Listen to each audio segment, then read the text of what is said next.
A new lawsuit surfaced for rap mogul Sean "Diddy" Combs. A woman filed a new lawsuit against Combs on Tuesday. She sued Combs in New York federal court, alleging he and his bodyguard drugged, bound, and violently raped her decades ago. This latest lawsuit claims that Diddy sexually assaulted her, recorded the incident, and sold off the recording.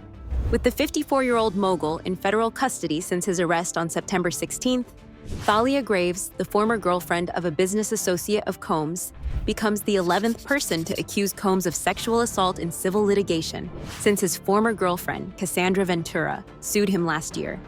The lawsuit was filed by attorney Gloria Allred, one of the nation's best-known litigators in sexual abuse cases, on behalf of Thalia Graves, who says she was attacked in 2001.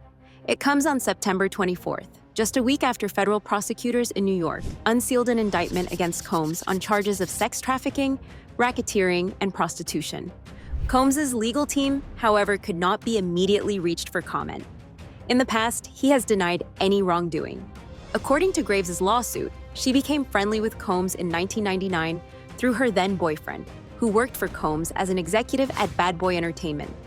Things took a turn when in summer of 2001, Combs allegedly asked her to meet to discuss her boyfriend's supposed performance issues.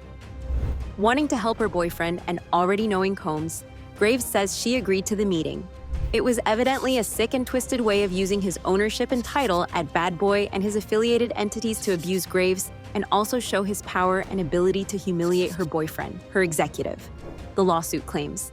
A few hours later, according to the lawsuit, an SUV arrived at Graves' mother's home in Queens to pick her up. Combs was in the back seat and his bodyguard Sherman was driving. When Graves got inside the car, Combs offered her a glass of wine. Graves said she accepted a glass of wine from Combs and quickly became lightheaded, dizzy, and physically weak. According to the lawsuit, the men took her to Bad Boy Studios in Manhattan Beach. When she got out of the SUV, she realized that she was feeling odd and found it difficult to walk. She assumed this was her fault and did her best to act normal, and followed Combs as he led her eventually to a couch in a private room in the Bad Boy studio, where she lost consciousness. In retrospect, it is clear that Combs had caused a drug to be put into Graves' drink, as a few sips of wine had never impacted her that way, the lawsuit claims. When Graves came to, she claims she was naked and bound, with her hands tied behind her back with what felt like a plastic grocery bag. As she shouted for help, Sherman allegedly slammed her face down into a pool table. Shortly thereafter, Combs entered the room naked, the lawsuit alleges. He then bent her over the table, causing her feet to dangle above the floor, forcefully held her down, and anally penetrated her without her consent. Graves was unable to move, totally overpowered physically, in addition to being drugged and bound. Graves claims she screamed out in pain, but Combs ignored her and continued the alleged violent assault, smashing her head into the pool table when she tried to escape. Graves further adds that she lost consciousness again, and when she awoke, Sherman allegedly slapped her multiple times and forced her to perform oral sex. Graves further claims she woke up later on a couch naked and alone. She alleges she was in intense pain and burning sensations in her vagina and anus, with bruising on her face and wrists. Still dizzy and weak, Graves called a delivery driver that her family regularly hired and knew well. Her lawsuit alleges. Graves claims she was disheveled, crying uncontrollably, and suffering from agonizing pain. The driver drove her to the hospital and tried to convince her to report the rape and get a rape kit, but she was unable to leave the car, shaking and crying hysterically, and terrified of what Combs would do to her and her family if she reported him, the lawsuit claims. Graves informed her then-boyfriend of what happened, according to the lawsuit, but he discouraged her from going to the police, allegedly telling her that it could negatively impact her own career.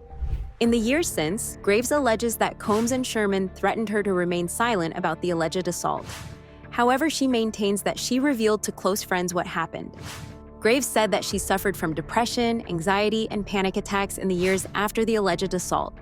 According to the suit, in November 2023, she then learned about the existence of the video recording, including that Combs and Sherman had sold it as pornography.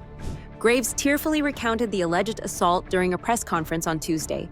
The internal pain after being sexually assaulted has been incredibly deep and hard to put into the words, she said. It goes beyond just physical harm caused by and during the assault. It's a pain that reaches into your very core of who you are and leaves emotional scars that will never be fully healed.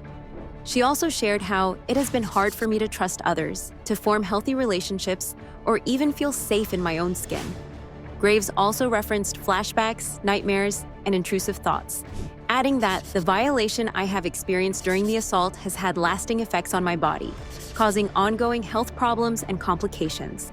Let's see how Diddy and his legal representatives would respond to these latest allegations. Stay tuned for upcoming updates.